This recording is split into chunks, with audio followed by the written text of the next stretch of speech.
If I have to read one more I hate you followed by a makeout session, I might lose my mind. Your characters shouldn't be constantly smirking at each other and having instant unearned passion. And if they are in all of your books, then you're writing romance wrong. But don't worry, this video is all about what you want to aim for when writing romantic tension and what you want to avoid. If you're new here, my name is Brianna and I post writing videos every Sunday that help you become a better writer. I also make easy to use writing workbooks that help you build and outline your novel from start to finish, so if you're interested, check them out in my Etsy shop, Planner Palette Co, linked in the description below, and don't forget to like the video and subscribe to my channel. If you're familiar with my channel, then you'll know that I have some opinions about popular book talk, and one of my criticisms is that oftentimes in the books this community pushes, the romantic tension is unsatisfying. Just make them hate each other first, throw in an almost kiss, have some forced proximity. These are surface level tricks, and they're exactly why romance can feel so manufactured these days. We're following in the footsteps of what mainstream books are doing instead of taking the time to understand whether those books actually did it well, or to understand what romantic tension is all about. And I get it, we're being pushed toward the same recycled tropes, and everyone keeps trying to recreate those viral moments, so well-intentioned writers wind up focusing on the wrong things entirely. Real romantic tension comes from three foundational elements working together: vulnerability, desire, and resistance. And where most writers mess up is that they think desire is enough. They create characters who are instantly attracted to each other, but hate it. Then they're thrown into a room together and we call it tension. But that's not tension, that's just horniness. To break it down, vulnerability is what makes us care. That vulnerability is not your character's tragic backstory itself, but rather the specific thing they're afraid to show or lose in the relationship, and that can stem from their tragic story or something else. Desire pulls them together, but it's not just physical attraction. It's the subconscious recognition, whether they know it or accept it or not, that this person could fulfill something they desperately need. And resistance creates the actual tension. It's the reason they can't just be together, and it should be a bigger reason than we're from different social classes or my ex hurt me. But that depends on the plot of your story. Those very well can be legitimate reasons for tension, but they shouldn't be the only reasons. So let's go deeper into these three elements, starting with vulnerability. You might think that vulnerability means giving your character some kind of sad backstory. She lost her parents, or he was betrayed by his best friend who he thought was his soulmate, but that's history, not vulnerability. Vulnerability is active and current. It's what your character is risking right now, in this moment, with this person. Take Elizabeth Bennet and Mr. Darcy from Pride and Prejudice. Elizabeth's vulnerability isn't that she's poor, it's that she's intellectually proud and afraid of being dismissed as inferior. Darcy's vulnerability isn't his social status, it's that he's emotionally isolated and terrified of being rejected for who he actually is, not just what he represents. This vulnerability plays out in every interaction, which makes each conversation a small act of courage. Now let's move on to desire, and this is where contemporary romance can go a little bit off the rails, and kind of have been. What I'm seeing lately is that the authors of these mainstream book talk books seem to think that desire equals sexual attraction. So they spend scenes upon scenes reiterating how hot these characters are and how much they want to jump each other's bones no matter how much they hate it. But if you want desire that creates real tension, you have to go deeper than that. Desire should be specific and personal. It should be tailored to each character and stem from their backstories. Or it should highlight an internal conflict between what they want and what they actually need. Your heroine doesn't just want the sexy bad boy. She wants the feeling of being chosen by someone who could have anyone. Your hero doesn't just want the girl, he wants a sense of home and acceptance that she represents. When desire is specific, the resistance to it becomes much more meaningful. Now, the resistance keeping your characters apart should be legitimate and meaningful to both characters. Just being from different worlds isn't enough anymore. Readers want to go beyond that. Great resistance can come from character flaws that are directly opposed to what they need from each other. If your heroine needs stability, but your hero's entire identity is built upon being unpredictable, that's real resistance. If your hero needs someone who sees past his reputation, but your heroine's entire trauma response is to trust first impressions, that's tension worth exploring. So let's say you've watched this far into the video and you're pretty confident that your story has the vulnerability, desire, and resistance down to a T, but something still feels off. Your problem then might be uneven pacing, not allowing your characters to be genuinely difficult, ignoring internal conflicts, showing the wrong things, avoiding subtext and dialogue, minimizing the romantic conflict, misusing popular tropes, or having simple stakes. Let's take a breath from that. It sounds like a lot of issues, and yeah, it is. There are 8 issues that you can easily accidentally make. But the good thing is that they are also easy to fix. So let's start with uneven pacing. First, they rush the physical stuff. I love a good steamy scene as much as anyone, but if your characters are making out in chapter 5 of a 30 chapter novel, you've blown your load too early and that romantic tension has poofed away. Physical intimacy should mirror the emotional intimacy. Every stolen glance, every accidental touch, every moment of almost contact should feel like it's earned its place in that moment. Now I'm gonna give you a weak example and then some tips on how to make it a stronger example. I'm just gonna caveat that these are not perfect examples. I just quickly threw them together for the sake of this video. They're just meant to get the point across. Don't take them as absolute hard evidence of an amazing perfect example. Okay? Okay. So a weak example of uneven pacing might be that you have your enemies to lovers characters have their first kiss in chapter 3 right after their second conversation because they got locked in a closet together and the proximity was just too much for them to handle. Instead, you want to build the physical tension gradually. Maybe in chapter 3 they're locked in that closet and almost kiss. Their faces are inches apart, the air is charged, but then one of them pulls away and makes a sarcastic comment to deflect. That almost moment lingers between both of them. By the time they actually kiss several chapters later, your readers have been dying for it. Second, on the other hand, they drag the emotional stuff too long. Because there's a difference between slow burn pacing and glacial pacing. If your characters haven't had at least one meaningful or nail-biting conversation by the midpoint, then you're testing your readers' patience, not building romantic tension. So a weak example of this might be your characters spend 20 chapters of that 30 chapter novel exchanging pleasantries and small talk with nothing that really goes deeper than that. There are no moments of genuine conversation. We're told they're falling for each other, but we never see them share anything real with each other until chapter 21, when something climactic happens and they're forced to confront these unresolved feelings, and then all of a sudden it's just a blazing wildfire of love and lust until like the 30th chapter, and then the story is done. You want to give them moments of unexpected vulnerability early on. Maybe in chapter 8, something happens that forces one character to reveal a real fear or insecurity. The other character responds with genuine understanding instead of judgment. It doesn't have to be their deepest secret, but it should be something that makes both of them go, oh, this person actually sees me.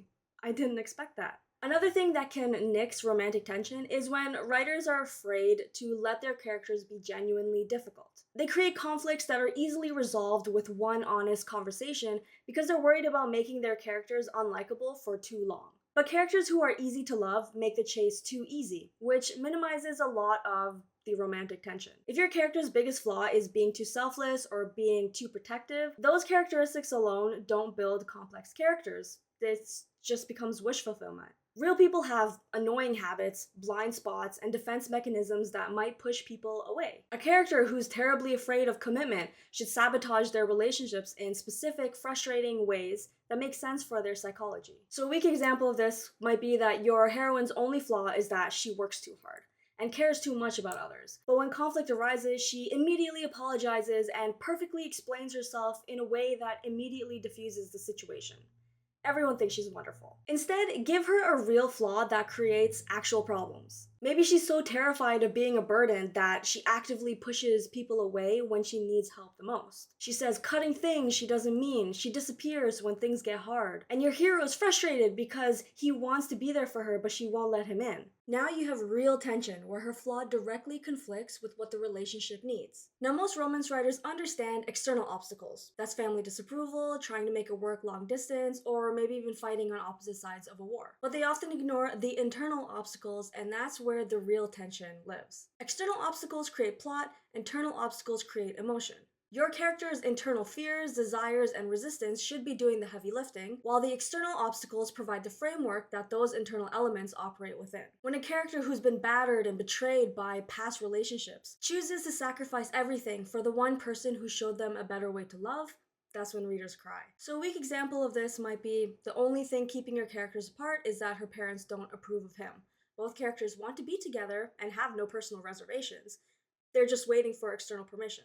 Instead, you want to layer in internal conflict. Yes, her parents don't approve, but also she's terrified of disappointing them because her entire identity is built on being the perfect daughter. Choosing him means confronting who she is versus who she's always pretended to be. Now, the external obstacle, the parental disapproval, triggers a deeper internal journey where she must learn to separate her real self from the persona she's been presenting. Now, let's talk about showing versus telling. You probably already know the whole show don't tell advice, but you want to avoid showing the wrong things. Don't just show us how attractive the characters are to each other, all those stuttering hearts and shallow breaths. Show us why these specific people are perfect for each other. Instead of showing me that he makes her heart race, show me how he's the only person that calls her out on her BS in a way that makes her want to be better. Instead of showing me that she makes him nervous, show me how she sees past his armor to the person he's afraid to be, in those fleeting moments when he thinks no one sees him. So a weak example would be when most of their interactions rinses and repeats the same phrases. His jaw clenched, her breath caught, her heart raced, his pulse quickened, her body flushed with heat, he couldn't think straight. Honestly, use those phrases sparingly, especially if it's not even a hot and heavy scene. They shouldn't be visibly and obviously lusting for each other in the middle of a war council. Those aren't the feelings you should be focusing on. In that moment, at least. Instead, show us the specific moments that matter. Maybe she's having a panic attack in a crowded room, and instead of trying to fix her or ask what's wrong, he quietly sits beside her and starts naming objects in the room. Blue chair, red painting, silver doorknob, because he remembers that she once mentioned it as a grounding technique. Show me that. Show me how he pays attention. That's so much more powerful than racing hearts. Now, romantic tension lives in dialogue, but you want to avoid using dialogue to deliver information instead of creating chemistry. You don't want your characters to state things about themselves like they're in a job interview. Tell me about your childhood trauma.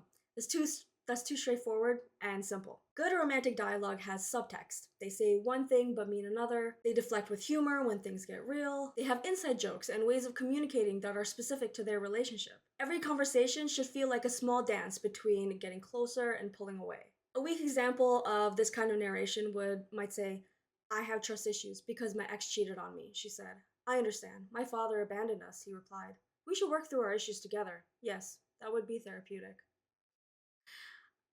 You can see why that's weak, right? But a stronger example of this passage might be, You're waiting for me to leave, aren't you? He says quietly. She doesn't look at him. People usually do. What if I stay anyway? Then you're either stupid or lying. She rolls her eyes, but her voice cracks just enough to betray her words. In the second version, you're not explaining their trauma. They're living it, right there in the conversation. The subtext is doing the heavy lifting. Now let's talk about romantic conflict, because oftentimes I encounter the same scenario where the big misunderstanding that causes such a dramatic romantic rift could actually be fully solved if the characters just talked it out. Unless there are external circumstances preventing them from doing so, or one of the characters' major flaws involves communication issues, that's just lazy writing. Good romantic conflict comes from characters making choices that make perfect sense according to who they are, even if those choices hurt. If your character chooses his career over love, it shouldn't be solely because he's commitment phobic. It should be because his specific psychological makeup makes him believe that that's the only way to prove his worth. If the other character pulls away, it shouldn't just be because she's scared. It should be because her particular way of protecting herself conflicts directly with what the relationship needs. So a weak example of this might be, she sees him having coffee with another woman and assumes he's cheating. She refuses to talk to him. He doesn't understand why she's upset. This goes on for 3 chapters until finally they talk and he says, "That was my sister." Conflict resolved. It just makes the conflict itself feel cheap and like it doesn't actually progress the relationship in any meaningful way. You want to make the conflict rooted in character, not coincidence. Maybe she sees him with another woman and it triggers her deepest fear, that she's not enough. That she's too damaged, that he'll eventually realize he can do better. When he tries to explain, she pushes him away because accepting his explanation means being vulnerable enough to believe that she deserves him. Now the conflict isn't about the misunderstanding, it's about her internal struggle. Now when that particular conflict is resolved, it also means that she is growing as a person and coming to accept her own self-worth. Now, one of the reasons why so much contemporary romance feels so manufactured is because oftentimes writers are writing to the market instead of writing to the truth of their story. They're hitting the expected beats, enemies to lovers, forced proximity, there's only one bed in the room. But they're not understanding why these tropes work when they work. These tropes aren't magical. They work because they create specific psychological conditions for vulnerability, desire, and resistance to build. But if you just throw characters into these situations without understanding the psychology, you just get a paint-by-numbers romance that feels hollow. For example, your enemies to lovers characters hate each other because, well, they just do. She doesn't like that he comes off as snobbish. She doesn't like that he comes off as arrogant, and he doesn't like that she's resisting it. They trade insults that feel scripted, and then you put them in forced proximity, whether they're trapped in a cabin during a storm, and suddenly they're confessing their feelings. The trope did all the work, but there's no psychological foundation that it was built upon. You want to understand why they're enemies first. Maybe he represents everything she's trying not to become. Reckless, impulsive, free, because she spent her whole life being responsible to compensate for her chaotic childhood. He frustrates her because he makes her question if she's been living life wrong. That's a real dynamic. When the forced proximity does happen, it forces her to confront these internal feelings instead of just creating instant attraction.